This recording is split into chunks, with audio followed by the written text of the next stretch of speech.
100 pregnant women లో 80 మందికి common గా ఉండే ప్రాబ్లము ఈ ప్రాబ్లం. నేను doctor Gayatri, gynaecologist, Gayatri hospital, Giddalur. ఈ 100 మెంబర్స్ ప్రెగ్నెంట్ ఉమెన్ 80 మెంబర్స్ కి కామన్ గా ఉండేది heart burn.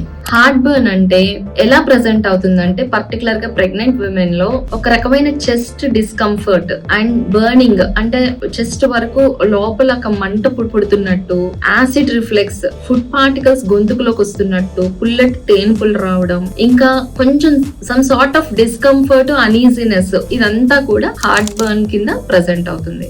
So heart burn ప్రెగ్నెన్సీలో ఎందుకు ఎక్కువగా కామన్ గా వస్తుంది అంటే ప్రెగ్నెన్సీలో 2 ఫ్యాక్టర్స్ ఉన్నాయండి. ఒకటి ప్రెగ్నెన్సీ హార్మోన్ అంటే ప్రొజెస్ట్రాన్ హార్మోన్, రెండోది యూట్రైన్ ఎన్లార్జ్మెంట్. ఫస్ట్ ఇది ప్రెగ్నెన్సీ హార్మోన్. ఈ ప్రొజెస్ట్రాన్ వల్ల ఎక్కడైతే ఈ LES స్పింక్టర్ అంటాం అన్నమాట, ఈసోఫేగస్ కి స్టొమక్ కి ఉండే, అంటే అన్నవాహికి స్టొమక్ కి మధ్య ఉండే స్పింక్టర్ రిలాక్స్ అవుతుంది ప్రెగ్నెన్సీ హార్మోన్ వల్ల. దాని వల్ల స్టొమక్ లో ఉండే కంటెంట్స్ అన్ని ఈసోఫేగస్ కి తన్నుకుంటూ పైకి వస్తాయి. అది ఒకటి. రెండోది డిలేడ్ గ్యాస్ట్రిక్ ఎంప్టీయింగ్, అది కూడా ప్రెగ్నెన్సీ హార్మోన్ యొక్క ఎఫెక్ట్.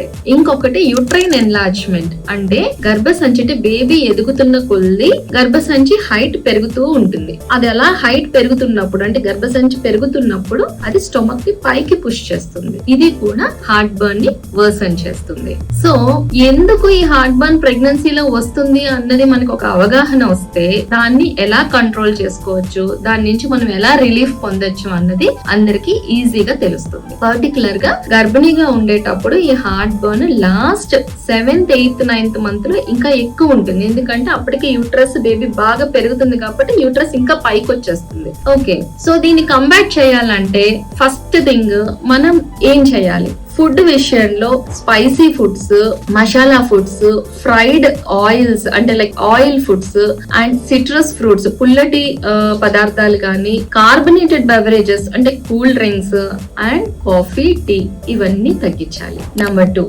పడుకునేటప్పుడు మీ head and along with the torso, అంటే ఇంతవరకు head and elevation minimum 15 to 20 centimetres height ఉండేలాగా చూసుకోండి. నెంబర్ 3, తినిన తర్వాత కూడా ఇమ్మీడియట్ గా ఎప్పుడు పడుకోవద్దు. బికాస్ తిన్న తర్వాత go for a short walk, so that మీకు రిఫ్లెక్స్ ని ఎక్కువ కాకుండా చూస్తుంది. At the same time at least 2 hours తినిన తర్వాత పడుకునేటప్పుడు 2 hours గ్యాప్ ఉండేటట్టు చూసుకోండి. ఇవన్నీ కాకుండా ఇంపార్టెంట్ థింగ్ ఏంటంటే don't go with a heavy meal. అంటే జనరల్ గా మేము చూసే ఈ పేషెంట్స్ లో ఇంట్లో పెద్దవాళ్ళు, ప్రెగ్నెంట్ లేడీస్ ఉండేటప్పుడు ఇంట్లో పెద్దవాళ్ళు ఏంటంటే ఒకరికి కాదు లోపల బేబీ కూడా ఉంటది కాబట్టి ఇద్దరికి సంబంధించిన ఫుడ్, అంటే ఇద్దరు తినే అంత ఫుడ్ తినాలని చెప్పి వాళ్ళకి హెవీగా మీల్స్ పెడుతూ ఉంటారు. So that is not right. ఎందుకంటే ప్రోటీన్ గా మనకి ఒక విమెన్ కి కావాల్సిన క్యాలరీస్ కన్నా ఎక్స్ట్రాగా ప్రెగ్నెన్సీలో మనకి కావాల్సింది only extra 300 kcal per day. So take frequent meals, కానీ షార్ట్ మీల్స్, అంటే తక్కువ తినండి and take a gap, go with frequent meals. అంతేగాని హెవీ మీల్స్ ఒకేసారి తీసుకోవద్దు. ఇలాంటి న్యాచురల్ థింగ్స్ మీరు అన్ని పాటించాక కూడా మీకు ఇంకా హార్ట్ బర్న్ రిలీఫ్ రావట్లేదు అనుకుంటే next alternative is medical treatment.